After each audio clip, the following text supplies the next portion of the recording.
Shalom, shalom, bem-vindos de volta, bem-vindos a este canal, bem-vindos a este serviço de leitura. Leitura essa do livro O Pequeno Midrash Diz, contraindo os Midrashim. Este é o primeiro volume de Bereshit, de Gênesis. E a Parashá dessa semana, a Parashá número 2. Parashá Noah. Vamos iniciar então a leitura. Noah é um tzadik em sua época. Durante as 10 gerações que se seguiram a Adão e Havá, a terra se tornou repleta de pessoas, mas infelizmente essas pessoas começaram a rezar para o sol, para a lua e para as estátuas de madeira e pedra.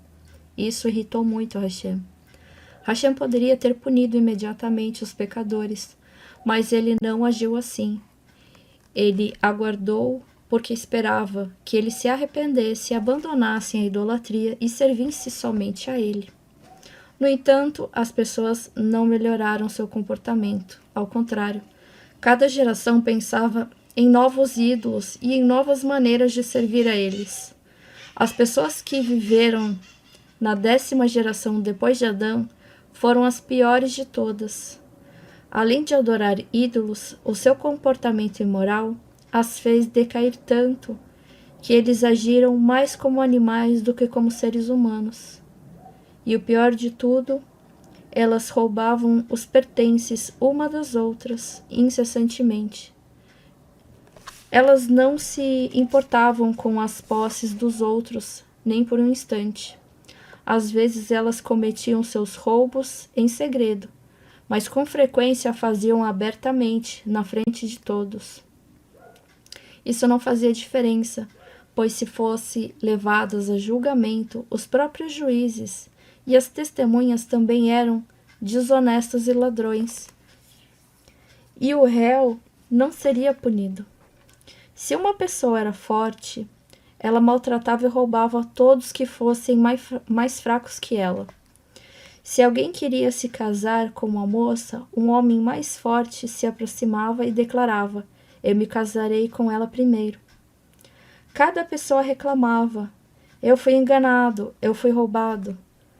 Cada um reclamava que os outros haviam roubado dele, mas ele não mencionava que era culpado por ter roubado de outras pessoas também. Havia apenas 2 pessoas que faziam o que era certo e adequado aos olhos de Hashem: Noah e sua esposa, Naamá. Eles também ensinavam os seus 3 filhos a serem corretos. Quando Noah viu que todos os seus vizinhos eram perversos, ele pensou: se eu ficar perto deles, eles podem me influenciar a ser um perverso também. Assim Noah decidiu viver em um lugar escondido. Ninguém conhecia este lugar a não ser sua família. Noah passava o seu tempo estudando livros sagrados.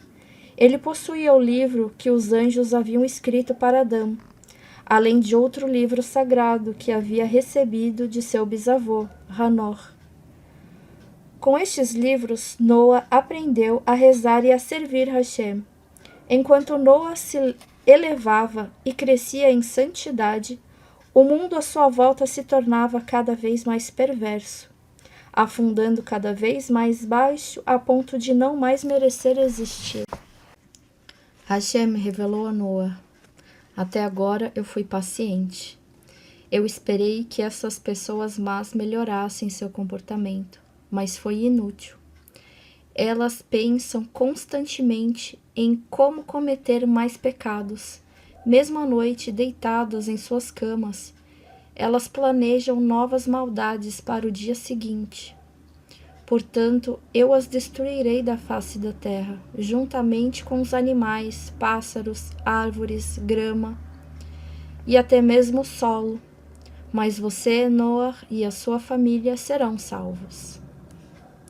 Por que Hashem mandou o Mabul, o dilúvio, para punir as pessoas?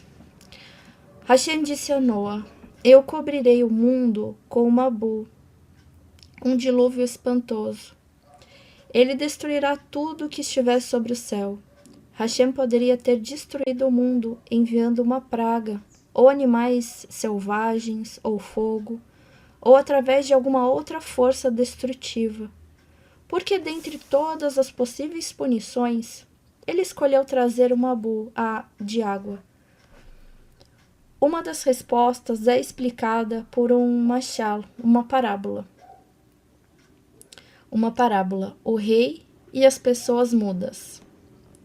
O rei estava muito alegre. Ele anunciou a seu ministro: eu quero fazer algumas pessoas infelizes ficarem felizes. Convide para o meu palácio um grupo de pobres que sejam mudos. Trate-os como se fossem nobres. Dê-lhes o melhor da comida e vista-os bem bonitos. O grupo de mudos foi convidado e passou momentos maravilhosos. Eles jamais haviam sonhado que existissem tantas coisas tão agradáveis no mundo. Sua gratidão ao rei era ilimitada. As infelizes criaturas não podiam falar, mas sempre que o rei passava, todos se levantavam, acenavam e demonstravam através da linguagem de sinais como apreciava tudo o que o rei fez por elas. Toda manhã, ao despertar, eles louvavam o rei com a linguagem de sinais. O rei estava satisfeito com estas honrarias. Ele estava tão satisfeito que mandou chamar seu ministro e lhe ordenou: este grupo de mudos já desfrutou de uma longa e agradável estadia no meu palácio. Mande-os embora e convide desta vez um grupo de mendigos que possa falar. Eles louvaram os meus nobres atos com palavras, não somente com gestos, e eu serei ainda mais honrado. Então um grupo de mendigos que podiam falar foram convidados para o palácio e tratados com tudo de melhor, desfrutando de prazeres que jamais haviam conhecido. Estes mendigos estavam tão ocupados, se deleitando, que se esqueceram do rei, a quem deviam a sua boa sorte. Nenhum deles pronunciou uma palavra sequer de agradecimento. E quando o rei passava, eles os ignoravam. Logo os mendigos começaram a ver seu conforto como uma coisa comum e passaram a exigir cada vez mais prazeres, como se lhes pertencesse por direito. Certo dia, eles até mesmo decidiram tomar o palácio de depor o rei. Furioso, o rei chamou o seu ministro. É preferível chamar o grupo de mudos novamente. Eles não conseguem expressar a sua gratidão com palavras, mas honraram da melhor maneira que puderam. Estas pessoas, no entanto, que poderiam me trazer tanta glória com o seu dom da fala, se rebelaram contra mim. A ordem do rei foi cumprida. A chave da parábola. Quando Hashem criou o mundo, ele o encheu de água.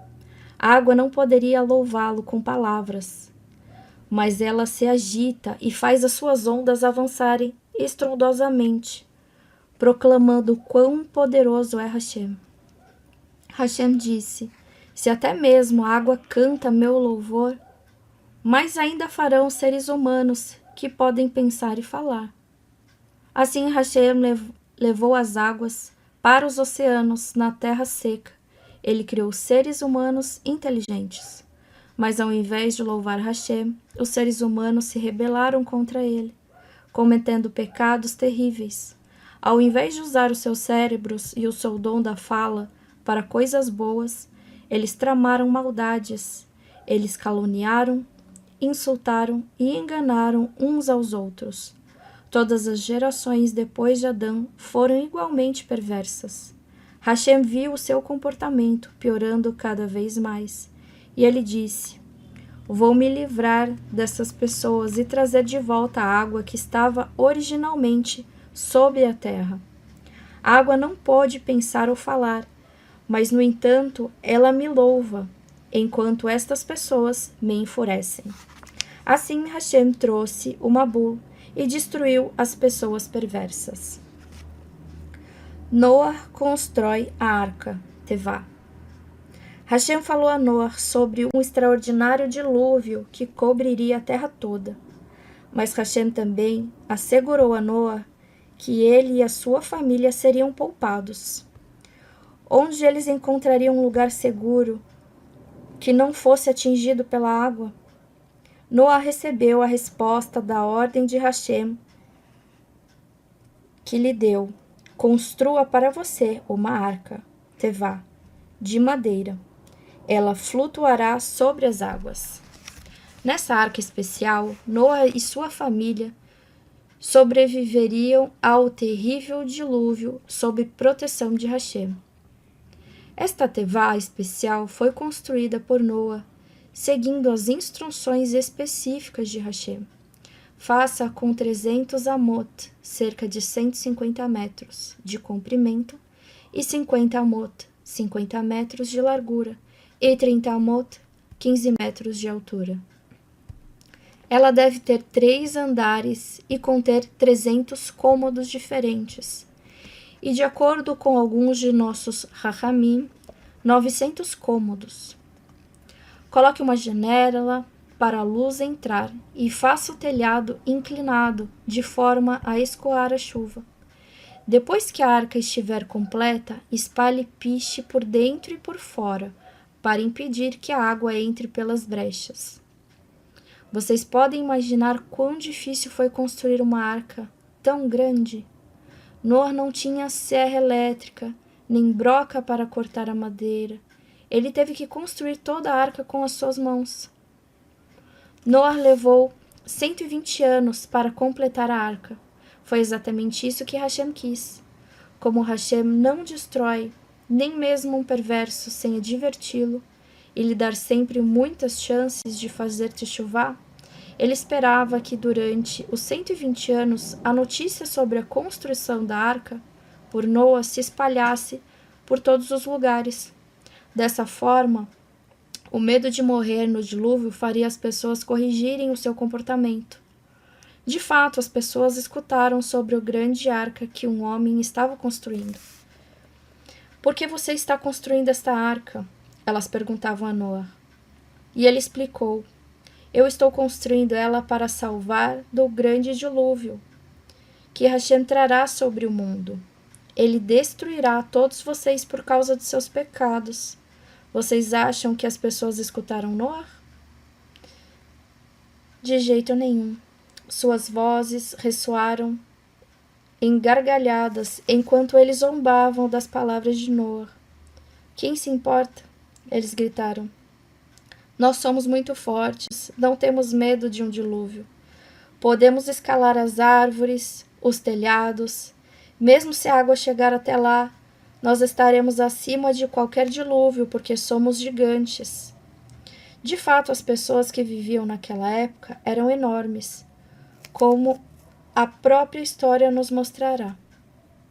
Nossos sábios explicam por que as pessoas da época de Noa não tinham medo do Mabul. 2 Rahamim, Rabi Hiyá e Rabi Yehudá, estavam passando por 2 montanhas muito altas. Entre elas, eles encontraram esqueletos gigantes. Estes ossos restaram da geração do Mabul, eles disseram. Vamos medi-los. Cada osso era tão longo que eles tinham que dar 3 passos para ir de uma extremidade à outra. Agora nós entendemos por que os homens da época de Noa não estavam com medo do Mabul. Eles exclamaram. Eles eram gigantes enormes e acreditavam que nenhum dilúvio poderia ser forte o suficiente para afogá-los e que eles poderiam fazer as fontes profundas da terra pararem de jorrar água, apenas pisando sobre elas. Não é de surpreender que eles tinham certeza de que sobreviveriam ao maior dos dilúvios.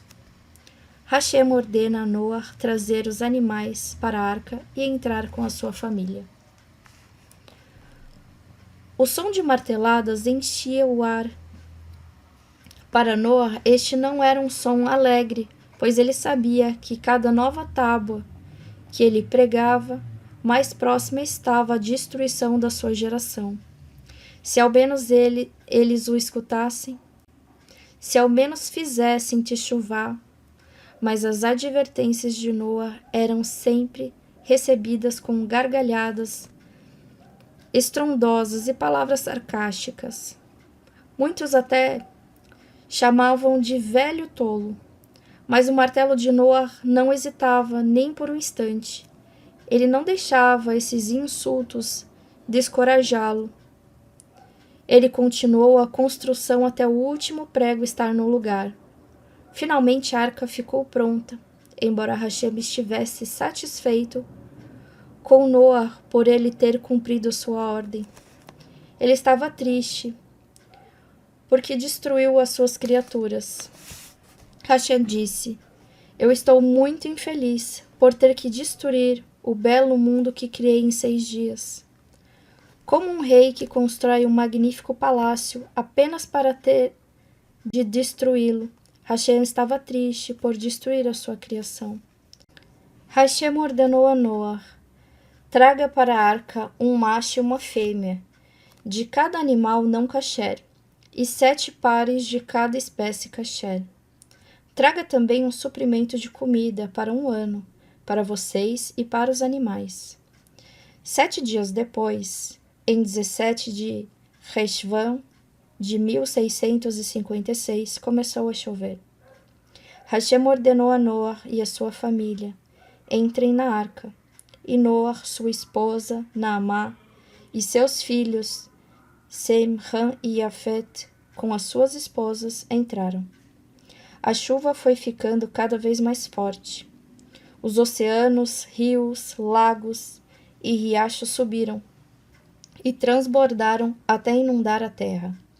Hashem fez com que as fontes de água quente do fundo da terra abrissem as suas crostas e esguichassem água fervente sobre a terra.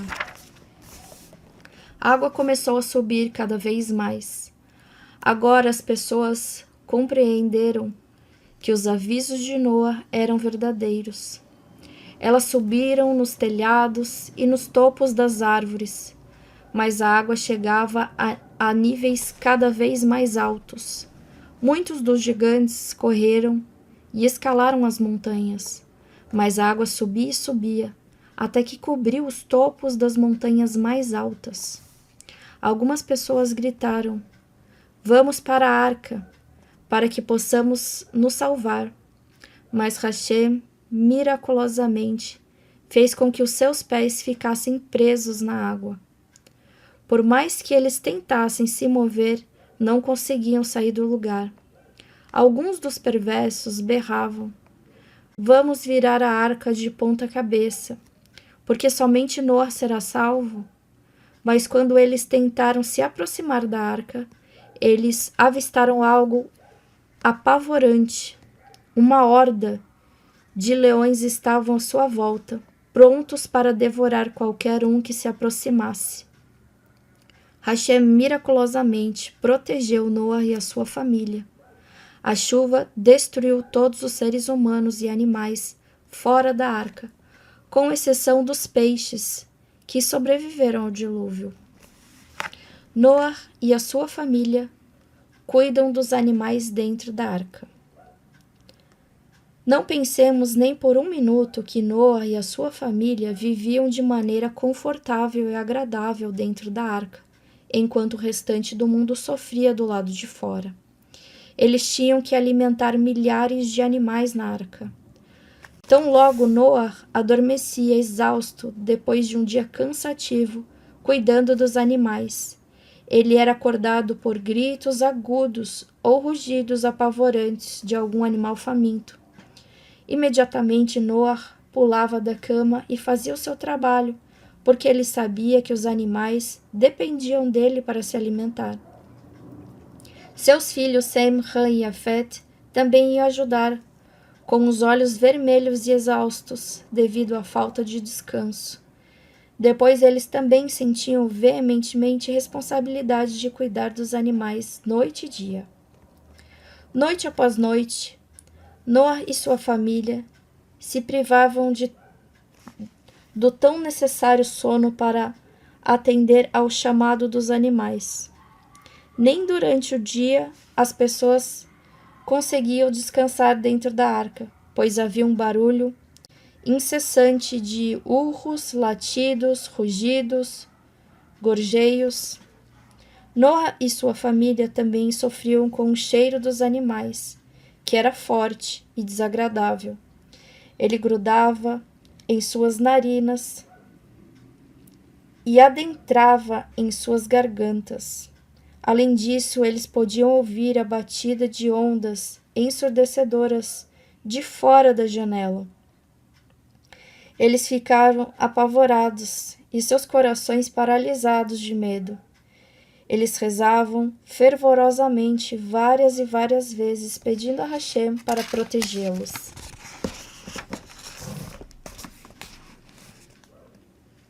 Porque eles trabalhavam tão duro, cuidando dos animais, e porque eles rezavam constantemente, Noah e seus filhos tornaram tzadikim ainda maiores.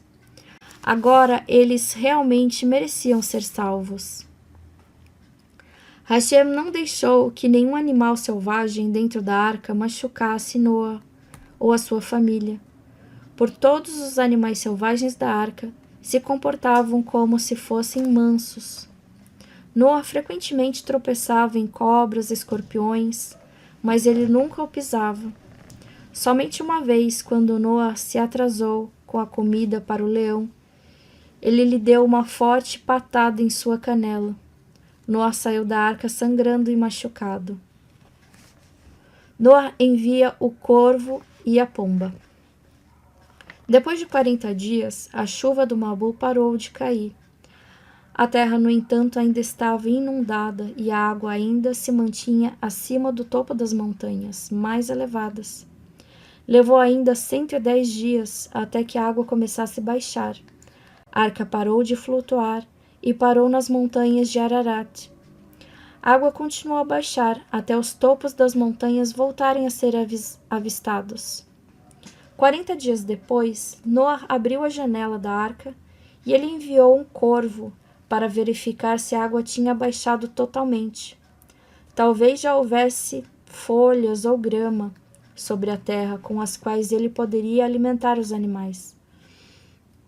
No entanto, o corvo não se afastou muito da arca, já que ele viu que a terra ainda estava inundada. Ao invés disso, ele apenas deu diversas voltas em torno da arca, e assim Noah entendeu que o solo ainda estava com muita água. Noah esperou mais 7 dias. Então ele mandou uma pomba. Se ela encontrasse um lugar seco onde pudesse descansar, então Noah saberia que a água tinha finalmente desaparecido da face da terra. Mas o solo estava muito úmido para a pomba descansar em algum lugar. E logo ela voltou para a arca.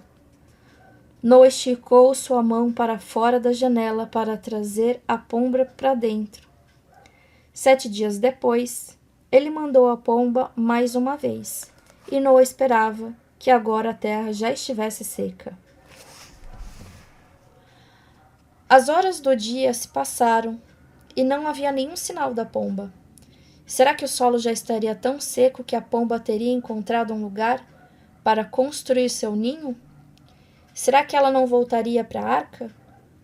Então, próximo do anoitecer, Noah foi saudado por uma visão encorajadora. A pomba estava voando de volta para a arca, trazendo uma folha fresca de oliveira em seu bico. Dessa vez, o solo estivera seco o suficiente para a pomba repousar sobre ele, e por isso ela ficou fora da arca até a noite.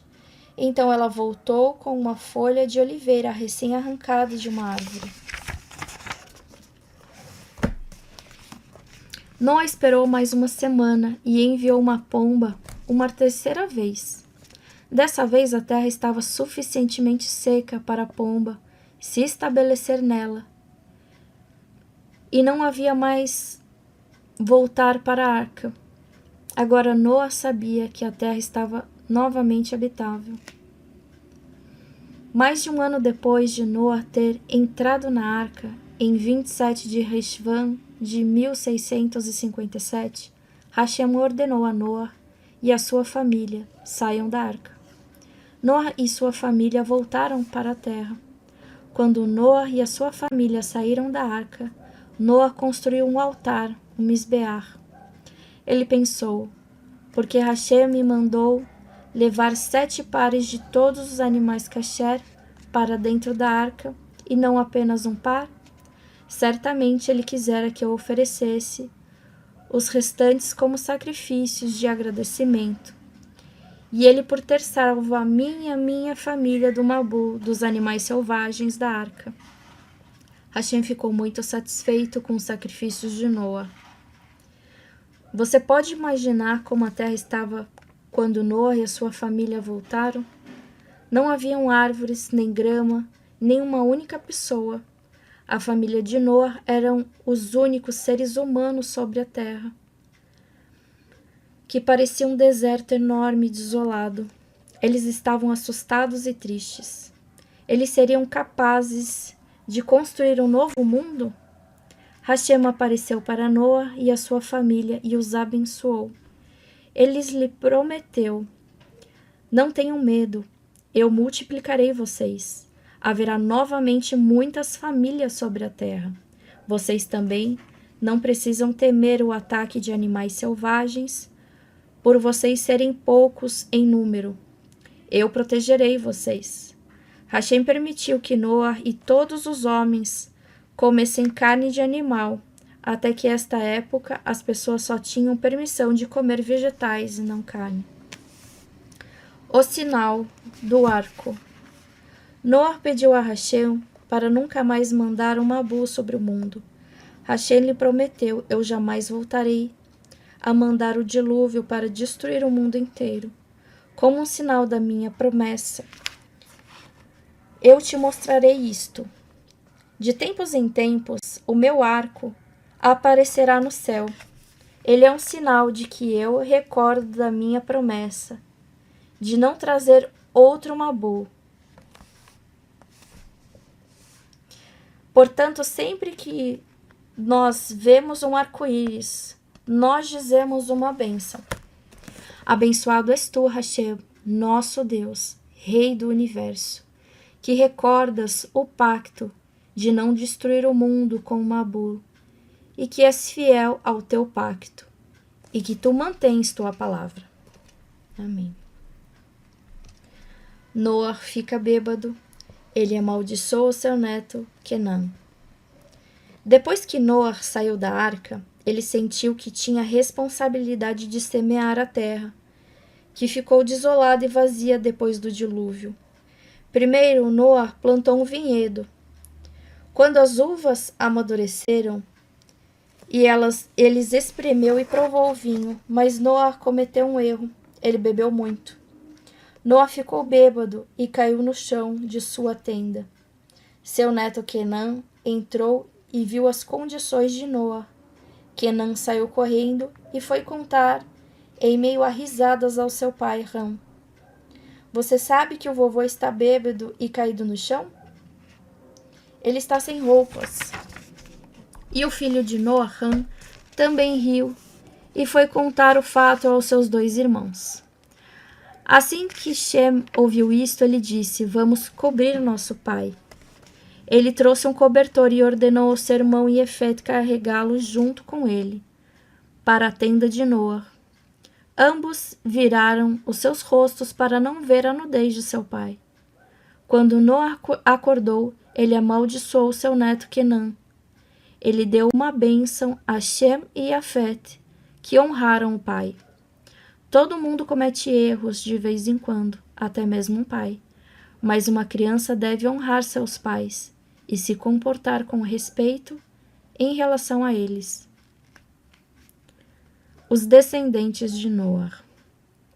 Todos os 3 filhos de Noa, Shem, Ham e Yefet, tiveram filhos e vários netos.